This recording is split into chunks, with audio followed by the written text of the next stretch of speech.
Good morning, students. My name is Miss Shirley Lydia Avases. I'm going to be your tutor for Curriculum Theory and Practice B. This is a Bachelor of Education Honors Degree course, B.Ed Ctb/BES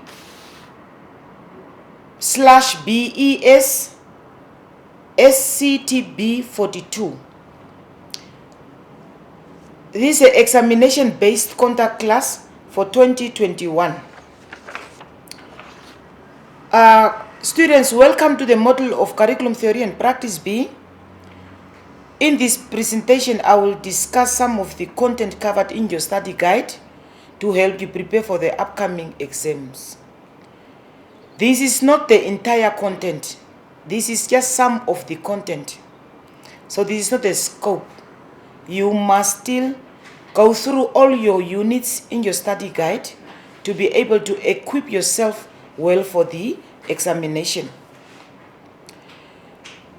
Please note that I will not give attention to the whole content. So for any queries, please contact or send me an email.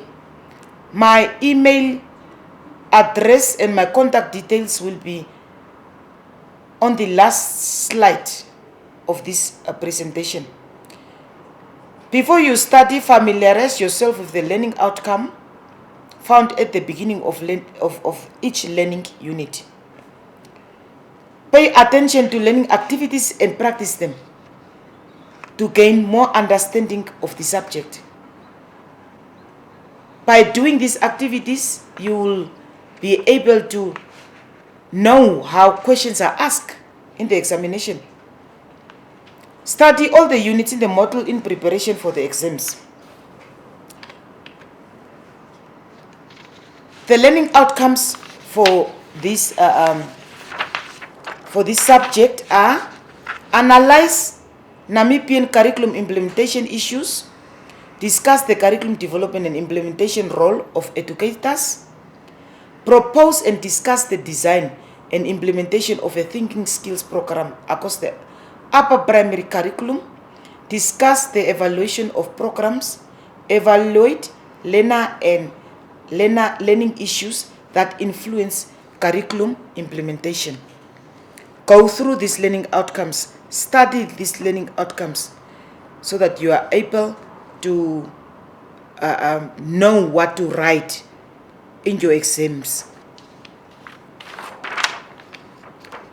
The key module technologies for this course are the following: Bloom's taxonomy, critical thinking, interdisciplinary, cross-curricular teaching, character education, assessment, curriculum management, thinking skills, and performance audit. Before I continue with the slides of the content according to the units, I would like to explain to you about this course. This model allows the students to develop the knowledge and skills to understand the theoretical basis of the curriculum and to critically examine current issues in education and to engage effectively in areas such as curriculum development and design, pedagogical innovation, and program evaluation. Every program must be evaluated, must be assessed to determine whether it works or not. So this course will equip you with this knowledge. It is imperative also to note that every educator should be aware of the curriculum development processes, even if you are not actively involved in these processes.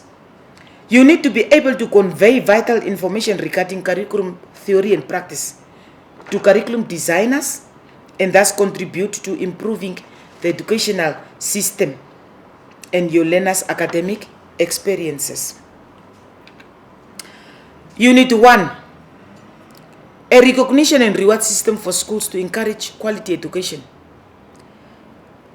Every educator needs to be concerned about motivation. It is a quality that learners, educators, parents, school administrators, and other members of the community must have if our education system is to prepare young people adequately for the challenges and demands of the 21st century. Of course, the way these various groups of individuals generate and use motivation differs greatly. Learners need motivation to learn. Parents need it to track the educational progress of their sons and daughters of their children. Educators need it to become better educators. And school administrators need it to ensure that every facet of the schools they manage continues to improve. There are advantages of homeschooling for parents. We will quickly look at those advantages. Parents control what their children learn and when they learn it. Parents who are homeschooling show their children that learning is not boring, but exciting. They build intimate and meaningful relationships with their children. Tailor their teaching to fit their children's dominant learning styles. So, teaching is tailor-made to fit the children's learning styles. Parents that are homeschooling also give their children in-depth personal attention in any subject with which they struggle or excel. Parents should create a weekly schedule that fits their needs and allows them as parents to do things without the constraint of a traditional classroom schedule. Transfer values and beliefs to their children and address their questions when they have them. So this means parents must have time. They must make time for their children if they want to homeschool. Parents must protect their children from the negative influences they may encounter outside the home. They must teach more effectively by interacting with their children one-on-one. They must nurture their children's natural, that is now music, artistic, mathematic talents, so that they thrive and grow, address important issues with their children when they feel they are ready. Parents must also share with their children the common everyday joys of life. We have 3 different types of curriculum. We'll name and explain each of the 3. The explicit curriculum is the first one.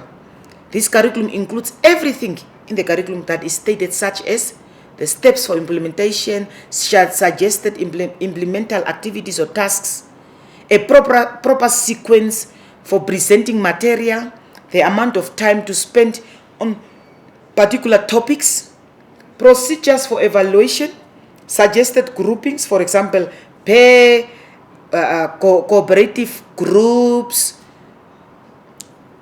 These and similar types of instruction and guidance give educators important and necessary scope and sequence parameters for implementing the explicit curriculum in a manner consistent with its research-based and associated recommendation for its use. So all those examples given of explicit curriculum as is help educators to scope and sequence the parameters of implementing this type of curriculum. The concept of a hidden curriculum, secondly, we have the hidden curriculum, is fundamental to understand the effectiveness of the curriculum implementation. If the influences of the hidden curriculum on learners' outcomes, achievement, progress, or social emotional development are not recognized, the educator's ability to understand learners' progress is greatly limited. Often, the hidden curriculum provides a more realistic context for interpreting, screening, monitoring, or diagnosing curriculum assessment results. It is essential to consider factors such as management procedures, tone of voice, proximity, class groupings, time of day, and other similar classroom conditions that complement the explicit curriculum based on the educator's decisions, rather than only explicitly stated instructions or steps in the curriculum materials or educator guide. Then we have lastly the absent curriculum. The absent curriculum may explain the lack of adequate progress toward benchmarks or objectives more accurately than the explicit or hidden curriculum alone. Eisner 2002 points out that what we exclude from daily teaching and learning may be just as important as what we include. Examples of absent curriculum include evidence-based interventions excluded from teaching and learning, for example, direct instruction techniques, extra time to complete assigned tasks or activities, for example, increased wait time for a response, additional time to prepare for a task before completing it, cultural examples that are excluded that, if used, may put mandated content into a relevant context for diverse learners, for example, exclusion of research on cultural events. We have 6 characteristics of a world-class educator. World-class educator is a collaborator, is an advocate, is an innovator, is a driver, is a learner, and is also a facilitator. Students, you should be able to name these characteristics and explain in detail. These following slides cover the content of Unit 2. The role of the classroom teacher. The role of the classroom teacher is to identify learners' communicative needs, select and grade the syllabus content, execute subject evaluation, monitor and assess learners' progress, group learners into different classes for learning arrangement. Keep in mind that these are not the only roles of the teacher. You are a teacher, and you should not limit yourself to these roles that are in the study guide. Please use your own daily experiences in your classrooms and write your own examples of roles of teachers. The functions of a syllabi. A syllabus is a very important document to a practicing teacher because it is the basis for the content delivered to the learner. Below are some reasons why it is important to have a syllabus. From the syllabus, the teacher can determine what topics are to be taught at each level, class, and grade. The syllabus outlines terminal objectives. It gives the teacher the basis for evaluation, since these objectives specify the expected outcomes or achievements at the end of the course. A syllabi lists concepts to be developed. It tells the teacher what learners should learn. The syllabus outlines the learning experiences, and it also provides notes and the subject to be learned. These help the teacher determine the depth of the content and the expected skills to be developed. The teacher can easily prepare materials needed to deliver lessons. The syllabus provides strategies and means of evaluating the learner's understanding of the subject. In some cases, the syllabus may suggest the skills to be evaluated and the weighing of each skill. For example, practical skill 40% and knowledge 60%, or practical skills 50%, knowledge 50%. We have then learning objectives that must be SMART. So let's look at what SMART stands for. SMART stands for specific, measurable, achievable, realistic, result-oriented, and time frame objectives. Differences between syllabus and a curriculum. I just gave you the characteristics of the syllabus. Let's differentiate between the curriculum and the syllabi. A curriculum contains a broad description of general goals. It indicates overall philosophy of education that applies across all the subjects. It reflects national and political trends. So a curriculum can change anytime. It is not static. A syllabus is a more detailed and operational document of teaching and learning elements. It translates the philosophy of the curriculum, is a collection of related topics on the same subject. There are 6 steps to becoming a master teacher. Understand your reason for teaching. Identifying those who influence you to become a teacher is a fundamental, very important exercise in continued excellence.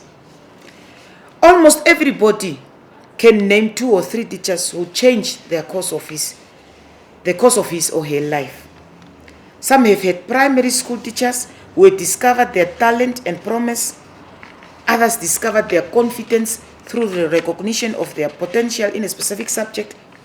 By discussing and defining the qualities of those exemplary teachers, when they were learners, professionals begin to define the rules of their own teaching. Secondly, cultivate ethical behavioral in your learners and yourself. Although many schools of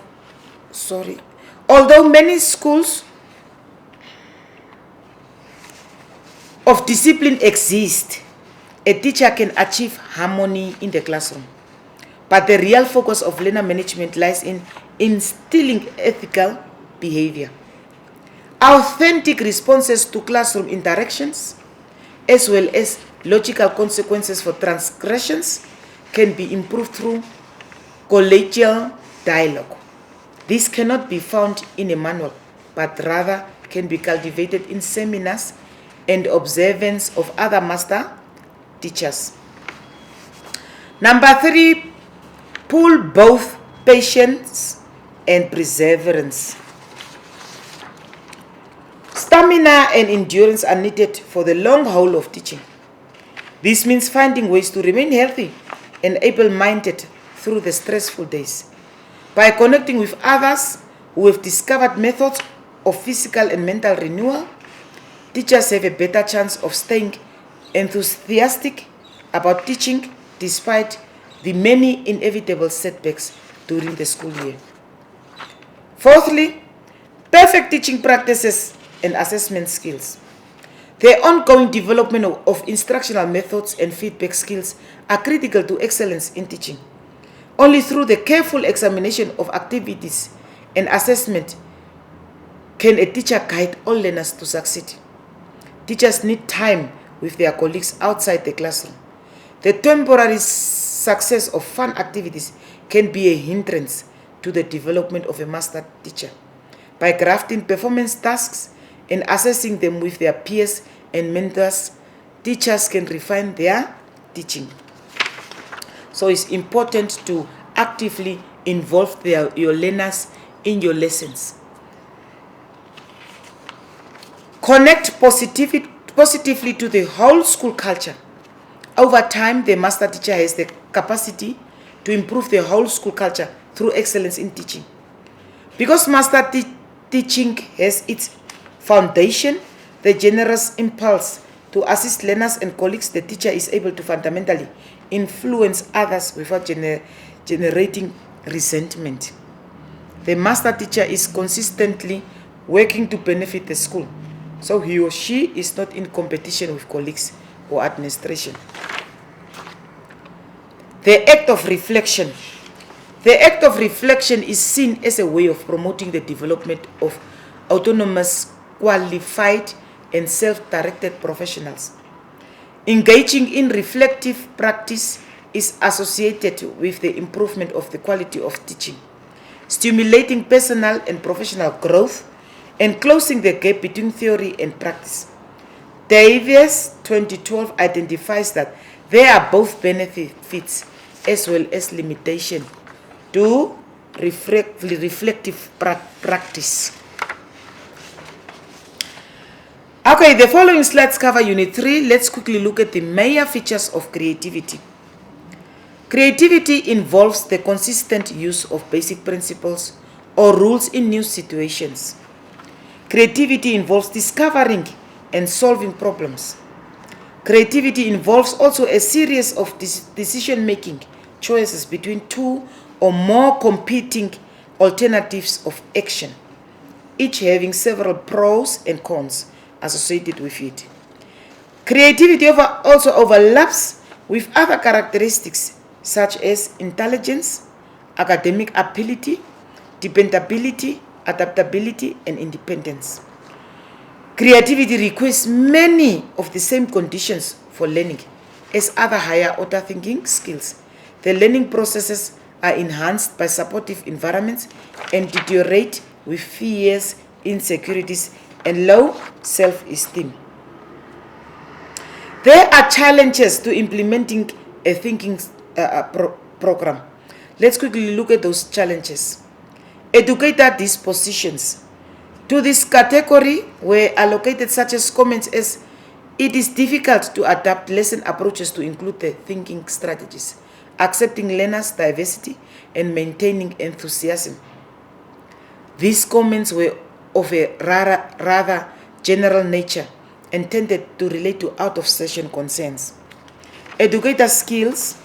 This category included such comments as facilitating is difficult, working with mixed age groups, challenging higher attaining learners, developing learners' skills and assessment. These comments were of a more specific nature and related to in-session difficulties. Comments allocated to this category often indicated a highly reflective awareness of the complexities involved in developing learners' thinking. Lack of time and planning or develop resources. Lack of time in the timetable.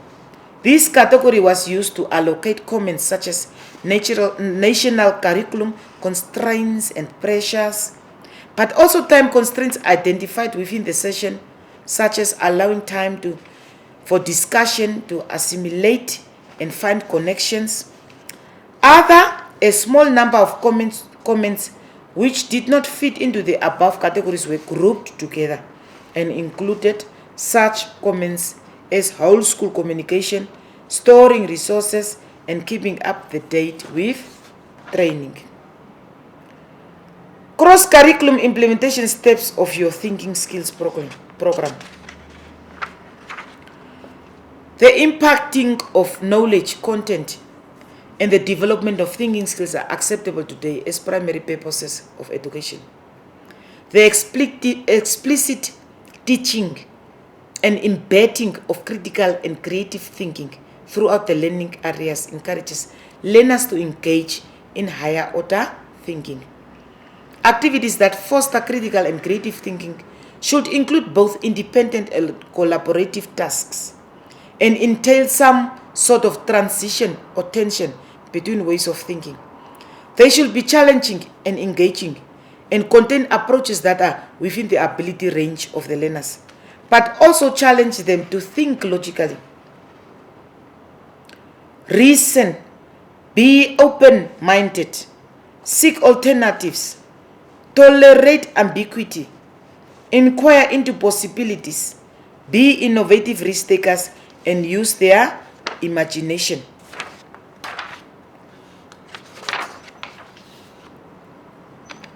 There are important the importance of developing the thinking skills of learners in the 21st century. Why is developing thinking skills important? Providing learners with instruction in thinking skills is important for several reasons. These skills are necessary for people to have in our rapidly changing technology orientated world. Learners in general do not have well developed thinking skills. And although many people once believed that we are born either with or without creative and critical thinking abilities, research has shown that these skills are teachable and learnable. Instruction in thinking skills promotes intellectual growth and fosters academic achievement gains in research, supporting providing instruction in a variety of specific creative and critical thinking skills, study techniques, and metacognitive skills. Instructional approaches found to promote thinking skills development include redirection, probing questions and answers, and reinforcement, asking higher order questions during classroom discussions and lengthening wait time during classroom questioning. Computer assisted instruction is positively related to intellectual growth and achievement gains. Many commercially available thinking skills instructional programs have been shown to bring about improvements in learners' performance on intelligence and achievement tests.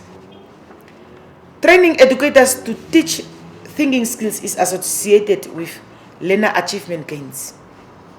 In addition to program content, classroom practices, and educator training, the success of thinking skills instruction is also dependent upon other factors such as administrative support and appropriate match between the learners and the instructional approach selected by the educator. The following slides covers Unit 4, various techniques of evaluation that may be used to gather information. Questionnaire or checklist.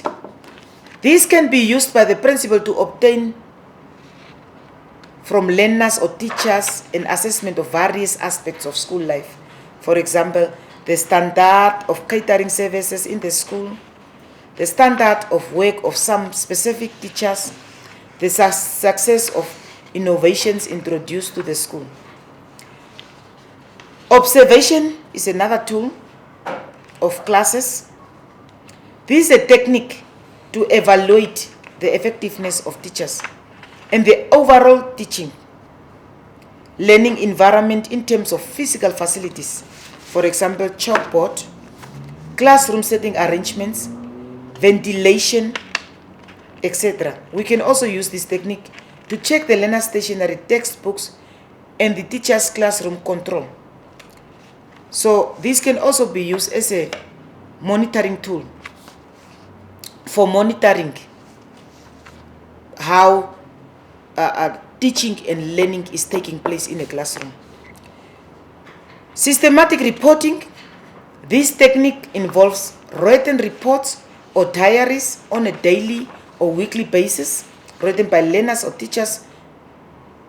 For example, chronic latecomers or absenteeisms from school, the incidence of various acts of indiscipline in the school, or the quality of core curriculum program. We have interviews. This is a technique whereby data and information is collected from learners or staff through a face-to-face interview focusing on a specific issue. Peer evaluation. Evaluation often seems to imply someone more senior evaluating the work of someone junior. Peer evaluation involves the co-workers, heads, teachers, or learners using the techniques described above to help each other. Discussion groups. This technique recognizes the views of different groups, such as the teachers in different departments, school prefects, the various clubs and societies, and their evaluation of different aspects of school life. We will look at the factors that need to be considered when using evaluation tools. Balance. Evaluation tools, we can also say assessment tools. Balance, fairness, objectivity, validity, discrimination, speed, relevance, and reliability. The four main functions of evaluation. Evaluation is a diagnosis tool. You can use evaluation to discover or locate weaknesses in your learners as to what they do not know. Diagnostic testing will enable you to decide whether some of your learners need remedial courses or not. Through evaluation, pre-tests are given at the beginning of class, and they are good for determining what the learners already know and what they do not know. For instance, at the start of an English lesson, you may ask for the meanings of some words to find out if your learners have some or have come across those words. Prediction. Sometimes we give tests to identify the aptitudes and abilities of the learners. This sort of test is varied. There are different types of abilities that are catered for. From this test, you could predict whether learners are creative, more technically minded, or arts-oriented. And as a teacher, you should give them exercises that will help develop their individual interest. Selection. Through evaluation, we learn where additional and better resources, human material and financial material are required. Thus, evaluation is used to identify suitable persons to particular courses, jobs, and entitlements, etc. Grading. Evaluation whereby learners are ranked and graded in order to perform. In order of performance is commonly used in schools. Grading between schools in terms of exam results and other performance criteria provide parents and the public with a measure for choosing which school to send their children to. Yes, we are now moving forward to Unit 5. The purposes of assessment. A learner seeking help in selecting learning programs or a career direction. A selection panel trying to assess the potential of underqualified applicants for a particular program. An educator trying to place a learner in an appropriate grade or level. An adult seeking for recognition of prior learning achieved through work experience. A learner wanting a clear picture of his or her strengths and developmental needs. A parent wanting to know how the learner is progressing at school. Okay, we'll move to the advantages and disadvantages of corporal punishment on learners and learning. Corporal punishment, students, places parents and teachers in positions where they may have to choose between educational advancement and students' physical well-being. So, corporal punishment has its own advantages and disadvantages. For instance, some parents who learn that their children are being struck at public school find themselves without recourse, unable to effectively opt out from the practice, and unable to obtain legal or other redress when their children have been battled against their wishes. Ultimately, some parents find that the only way they can protect their children from physical harm is to withdraw them from the school altogether. So many children who have been subjected to hitting, paddling, or other harsh disciplinary practices have reported subsequent problems with depression, fear, and anger. These students frequently withdraw from school activities and disengage academically. Many children who have been subjected to hitting, next slide. Corporal punishment often developed deteriorating peer relationships, difficulty with concentration, lowered school achievement, antisocial behavior, intense dislike of authority, somatic complaints, a tendency for school avoidance and school dropout, and other evidence of negative high-risk adolescent behavior. Harsh physical punishment do not improve students' in-school behaviors or academic performance. Where corporal punishment is frequently used, schools have performed worse academically than those in that prohibit corporal punishment. Principles of assessment. Together with the purpose of assessment, a number of principles emerge.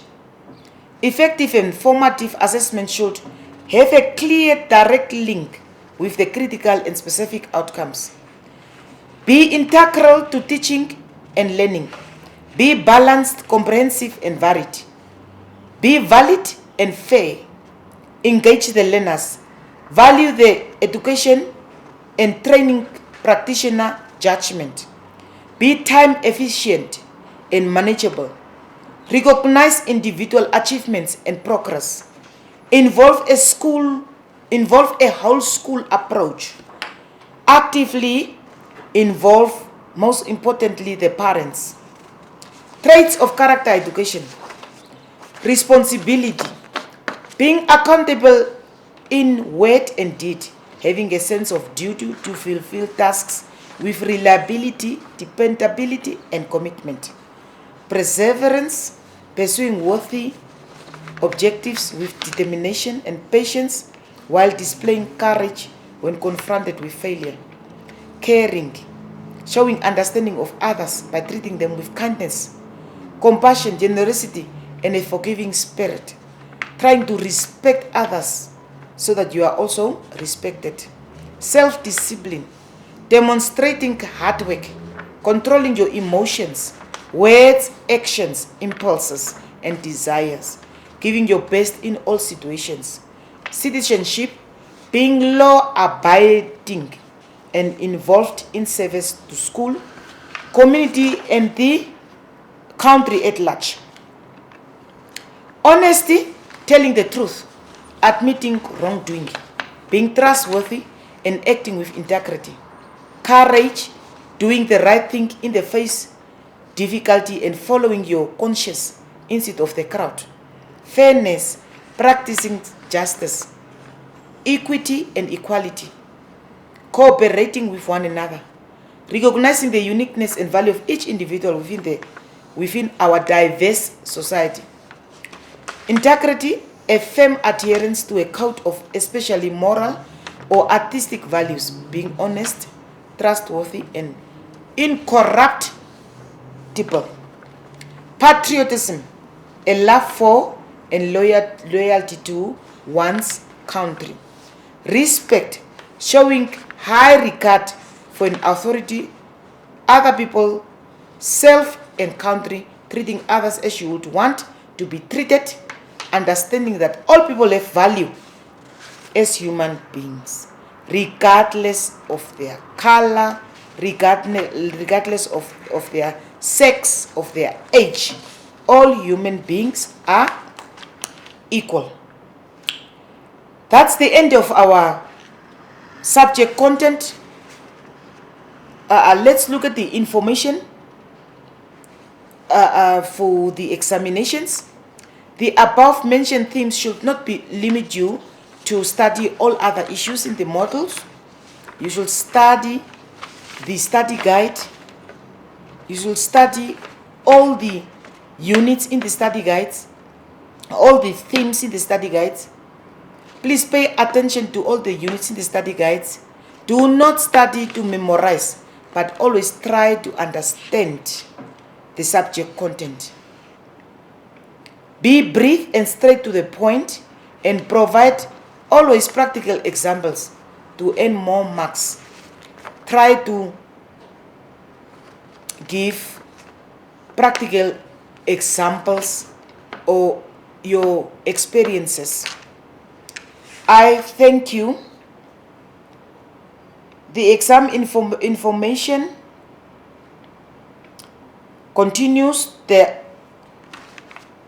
Your question paper duration is 2 hours and 30 minutes. Arrive on time to avoid confusions and handle your time properly. Use marks allocated for each question as a guide for how many facts are needed. Pay attention to the questions. For example, the verbs in the questions, the verbs like mention, discuss, explain, identify, summarize. Answer all questions for the exam marks. Write neatly and illegible. Number your questions clearly. Conclusion: give special attention to the content of this contact class. Start preparations for your exams yearly. Get acquainted with the work and enjoy your studies and make most of it. I thank you.